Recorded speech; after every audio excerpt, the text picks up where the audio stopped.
Iran Israel या Iran America की जो जंग हुई उसमें दो इंपॉर्टेंट चीज थी जिसमें अमेरिका चाहता था कि एक तो ईरान में रजीम चेंज किया जाए, वहां की जो सरकार है, जो रजीम है उसको चेंज कर दिया जाए और अपने मनपसंद के तलवे चाटने वाले लोगों को वहां पर इंस्टॉल कर दिया जाए।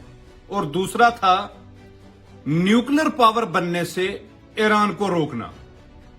अमेरिका ने पूरी कोशिश की, पूरा दबाव डाला, डराया, धमकाया, लेकिन ईरान रुका नहीं। और अब ट्रंप ने भी अपने सारे स्टेटमेंट्स जो है वो बदल दिए और ट्रंप ने कहा कि हम नहीं चाहते कि ईरान में रजीम चेंज किया जाए, हम ईरान को नहीं चाहते कि वो डिस्टेबल हो। ये पता कब मुमकिन होता है? ये उस वक्त मुमकिन होता है जब वहां के लोग, वहां की मिलिट्री या बाकी एस्टेब्लिशमेंट अपने सुप्रीम लीडर के साथ खड़ी दिखे।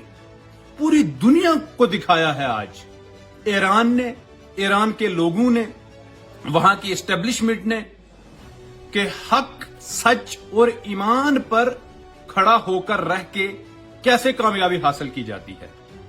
दो जो मेन चीजें थी, वहां का रजीम चेंज करना, वहां पर न्यूक्लियर पावर बनने से रोकना, दोनों में अभी तक बुरी तरीके से इजराइल तो फेल हुआ ही हुआ। इजराइल की जंग तो 2 दिन में ईरान ने खत्म कर दी थी, 2 दिन में कमर तोड़ दी थी।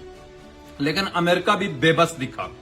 पूरी दुनिया के सामने एक नया पावर बनकर ईरान जो है वो सामने आया है अब। और अब ईरान ने फिर से कहा है, सीज फायर होने के बाद फिर से कहा है कि हम अपने न्यूक्लियर टेस्ट करके बताएंगे। हालांकि बहुत सारे लोगों का यह मानना है कि न्यूक्लियर टेस्ट कर दिया है, क्योंकि वहां पर इसी जंग के दौरान एक बड़ा अर्थक्वेक भी आया। तो बहुत सारे जो एनालिस्ट हैं वो ये बात सोचते हैं कि न्यूक्लियर टेस्ट हो चुका है। खैर, हुआ है या नहीं हुआ वो आने वाले दिनों में पता चल जाएगा। लेकिन ईरान ने कहा है कि हम न्यूक्लियर पावर बनकर बताएंगे, हम न्यूक्लियर टेस्ट कर बताएंगे। और अब ईरान के लिए ये बहुत जरूरी भी है, वरना हालात कुछ और भी हो सकते हैं। ना वहां का रजीम चेंज हुआ, ना वो न्यूक्लियर पावर बनने से रोक पा रहे हैं। तो दोनों, अमेरिका और इजराइल ने अपने हाथ ऐसे खड़े कर दिए और झुक के बिल्कुल आगे आकर सुप्रीम लीडर के, ये वहां के लोगों ने ये साबित किया है।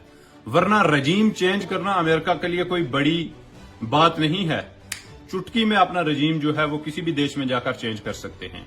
लेकिन ईरान के लोगों ने, एस्टेब्लिशमेंट ने, मिलिट्री ने, ये होता है ईमान। जब सीने में ईमान हो तो सब चीजें हो जाती हैं।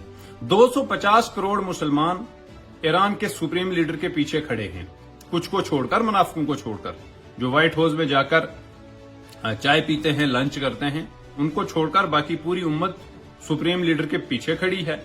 और ये बहुत अच्छा टाइम है कि ईरान के सुप्रीम लीडर और ईरानियन, हालांकि उन्होंने कल भी ट्वीट किया था कि फलस्तीन का मामला हमारे लिए अव्वल है।